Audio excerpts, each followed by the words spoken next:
ar o programa Sabores, espaço para mostrar as tradições da culinária capixaba e a relação da comida com a nossa história. Nesta edição, nós vamos falar sobre um alimento viscoso e açucarado, rico em proteínas e sais minerais, o mel. O mel é um importante complemento à alimentação humana.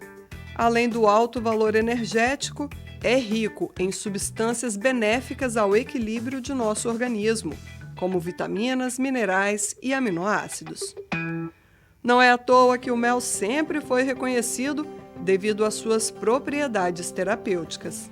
E para falar de mel, temos que falar das maiores fabricantes dele, as abelhas.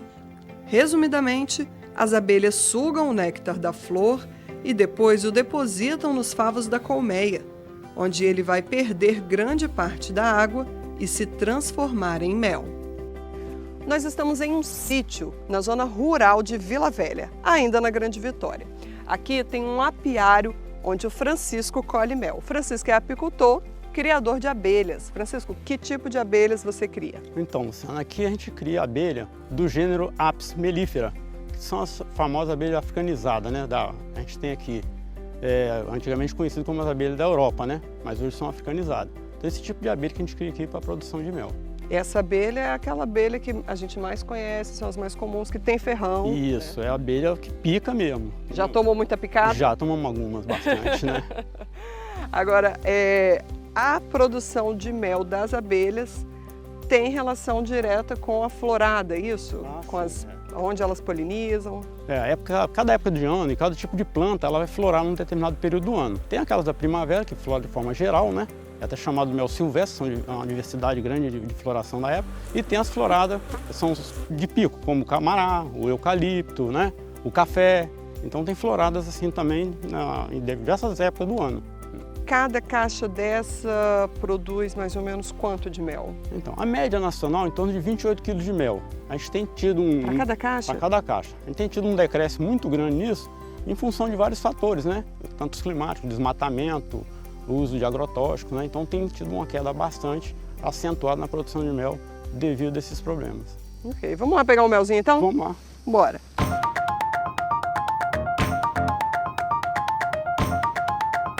Esse mel já está no ponto de colher, que é onde já operculou, já fechou aqui. Então quem está aguardando ela fechar esse restante que está aberto, porque aqui ele contém umidade nele. Aí quando ele chega a esse ponto de opercular, ele está com 18% só de umidade, então está no ponto de colher. Esse mel aqui é bruto. Para retirar o mel dos favos, ele vai precisar passar por uma máquina que retira o pérculo, que é essa capinha que tem no favo de mel. Depois de desopercular, ele será centrifugado e filtrado, e depois decantado, para só então ser envasado.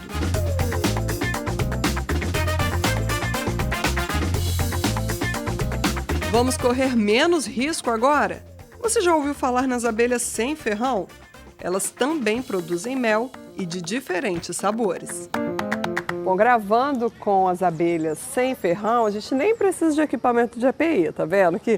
Wilton, realmente eu não corro risco de ser picada não, né? Não.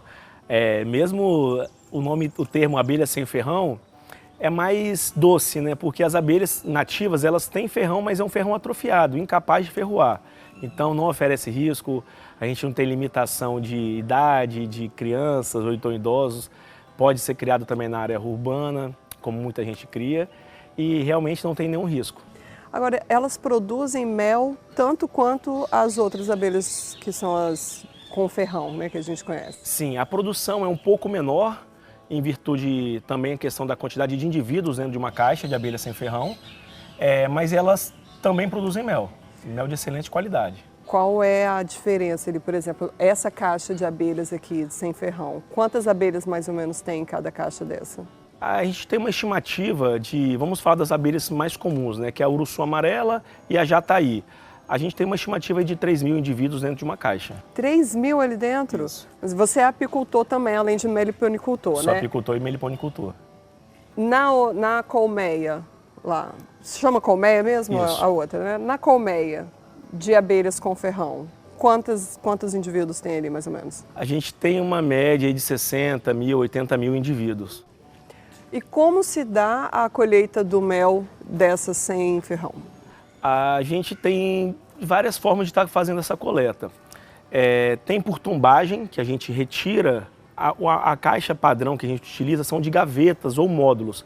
Então a gente retira o último módulo, que é a melgueira, abre os potes de mel que a gente identifica e faz a tombada. Então essa tombada numa vasilha totalmente higienizada, claro, isso numa escala comercial. Em escala do pequeno meliponicultor, aquela pessoa que tem a criação por hobby, ou então quando vai a alguma visita, é aquela coisa de mostrar que está fazendo alguma coisa para a natureza, uma educação ambiental mesmo dentro de casa, pode ser feita também através de seringa. Agora, além de meliponicultor, que é o criador da abelha sem ferrão, apicultor, que é o criador da abelha com ferrão, você também é sommelier de mel. Então eu vou te perguntar sobre as diferenças dos sabores do mel, né? Como que se dá, porque as abelhas, os méis se diferenciam devido às floradas, não é isso?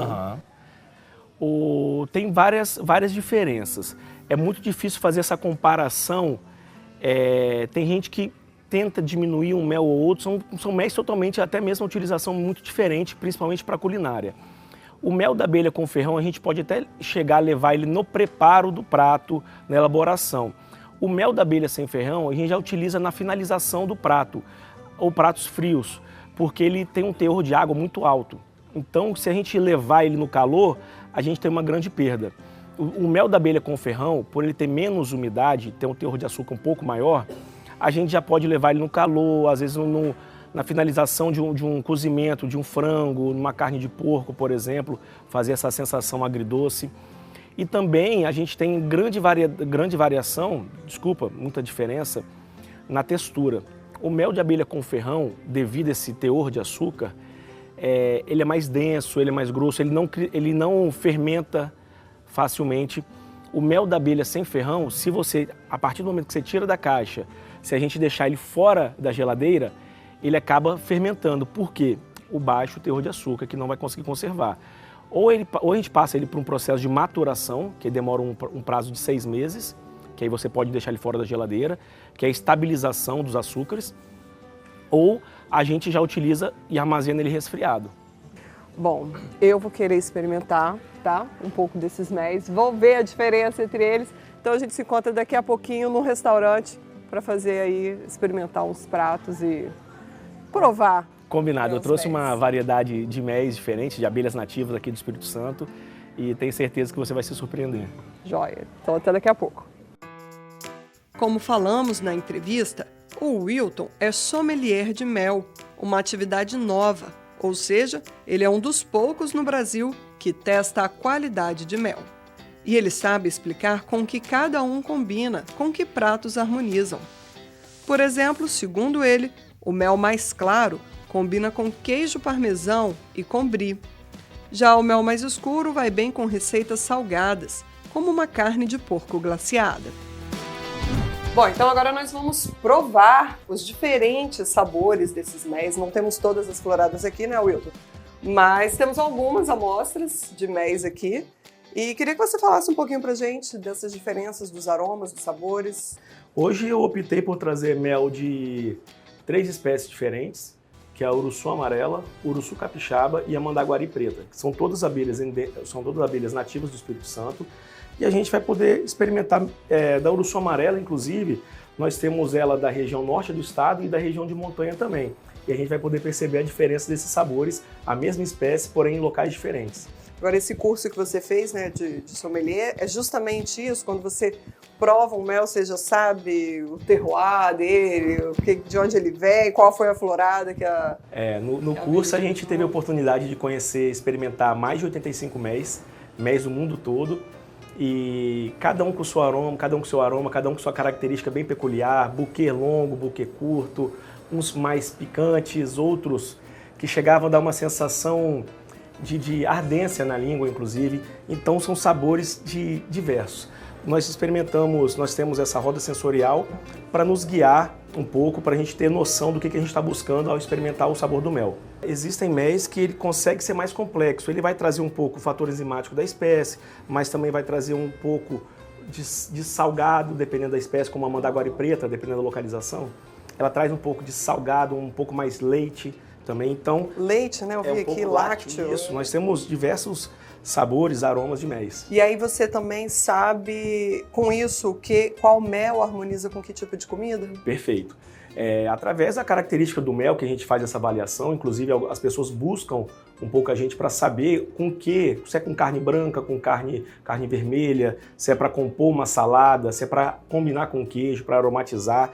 Então a gente tenta fazer melhor adaptação para o cliente. Perfeito. Vamos provar? Vamos. O primeiro mel é da Tinha Que Ser, com a nossa abelha que é endêmica aqui do estado, o Uruçu Capixaba. Você vai ter esse prazer de experimentar esse mel. E aí eu queria que você falasse primeiro a sua impressão. Que delícia. Mel leve. Nossa, que diferente. Bem diferente do outro mel de abelha que a gente já está acostumado. Isso. É um mel, por eu já ter conhecido e experimentado esse mel, é um mel bem floral, não é tão doce. Ele chega a dar Ele é floral, eu ia falar, ele é floral, mas eu não sei. Você não consegue identificar qual espécie de flor. Mas ele tem um buquê longo, ele permanece o aroma, o gosto na língua por um bom tempo ainda, né? Uma delícia. Vamos passar para o próximo. Muito bom. Essa outra espécie é a Uruçu amarela. Tô ficando bêbada de mel. Mas são poucos. Uruçu amarela da Grande Vitória. Nossa. Talvez um pouco mais cítrico. Lembra um pouco isso, mais cítrico. Uma acidez gostosa, uma acidez leve, né? Gente, são todos muito bons. São características totalmente diferentes. E totalmente diferentes um do outro. Como é que pode, né? Eu experimentei quase 10 tipos de méis e eles são todos diferentes um do outro. Cada um com um sabor marcante e todos deliciosos. Além do mel, é possível obter diversos produtos, como pólen, própolis, a geleia real, a apitoxina, que é o veneno utilizado em tratamento de saúde, e a cera, entre outros. E você sabia que até mesmo o pólen é comestível? Ele é rico em proteína. Aqui a gente tem o pólen, é isso? Isso, o pólen. São pólens de abelha sem ferrão. Aqui essa coloração diferente, inclusive, a gente pode perceber que são de origens florais diferentes. Dentro do mesmo pote que estavam, da Uruçu amarela. O pólen da abelha sem ferrão, ele é coletado de dentro da caixa também em pote. Naquele mesmo pote onde ela armazena o mel, um pote logo ao lado, dentro da caixa, vai armazenar o pólen. Vocês tiram, além do mel, retira o pólen também, né? Isso, a gente tira o pólen, que é rico em proteína, antioxidantes. Não sei o que me espera, o mel eu ainda sabia. Ele dá um gosto apagado e logo depois ele estoura. Nossa, o cheiro é forte mesmo, o cheiro olha. forte. É a fermentação dela. O cheiro de a abelha, ela coleta o pólen, leva para dentro do pote e aí ela vai depositando enzimas, que vai enriquecendo. Gente, que chega, talvez, não sei como é que tá esse. Lembra um pouco a mostarda Dijon. Eu senti até uma coisa meio de laranja, floral assim. também. Laranja. Laranja? Senti. Então, aí a gente vai ter muita variedade também de sabores. Nossa, em relação ao pólen. Diferente. Nós estamos num restaurante japonês e a chefe Aline trouxe pra gente um prato que já é, né, um prato da casa, né? E aí eu queria que você explicasse pra gente o que é esse prato. Então, o haromaki é um haromaki de queijo, que ele é uma mussarela enrolada numa massa japonesa, uma massa fina, no qual que ele é servido com mel trufado, que é um mel de apis, com azeite trufado para dar essa elegância, um perfume no prato. Então, não é o mel que é trufado, não, né? Então. É o azeite que colocamos uma gotinha só para deixar... já tá com o azeite aqui dentro. Para trazer um perfume, uma elegância para o prato. Espero que você goste. Vamos provar então aqui.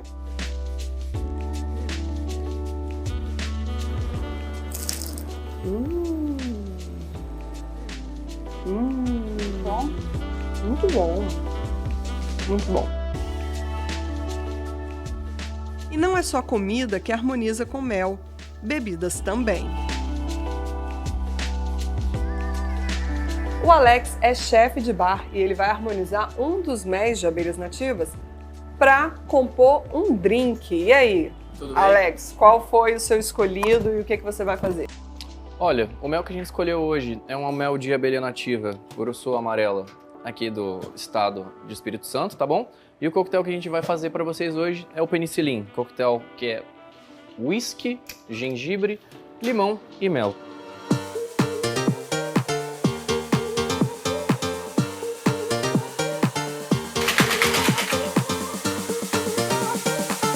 Saúde! Esse é o penicilin, coquetel feito com mel de abelha nativa.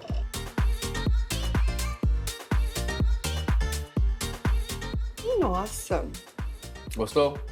maravilhoso. Característica defumada. Perfeito. E como dá pra sentir tudo que você falou? Exatamente. Dá pra sentir o limão, o gengibre, o uísque, o mel.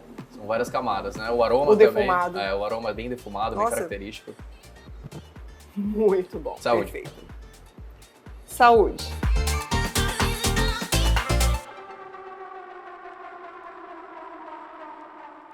Quando falamos de produção mundial, o Brasil é o segundo maior produtor de mel da América Latina e estamos entre os 10 maiores produtores mundiais. Apesar de o Brasil produzir bastante mel, o consumo dos brasileiros não é tão grande. O país produz aproximadamente 40 mil toneladas, mas boa parte disso, 25%, é destinada à exportação, ficando 15 mil toneladas para o Brasil. Isso dá uma média de 60 a 65 gramas por brasileiro por ano, enquanto nos Estados Unidos e na Europa, essa média é acima de 1 quilo per capita. Nós ganhamos frequentemente concursos de qualidade de mel. A gente tem 11 tipos de floradas diferentes no estado do Espírito Santo, que é um estado pequenininho comparado a qualquer outro estado. Nós temos uma variedade floral, uma biodiversidade de abelhas incrível que pouca gente conhece.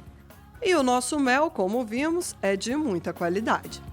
A composição química desse alimento faz dele um grande aliado para aumentar a imunidade e tornar o organismo mais resistente a processos infecciosos, como gripes, resfriados e dores de garganta.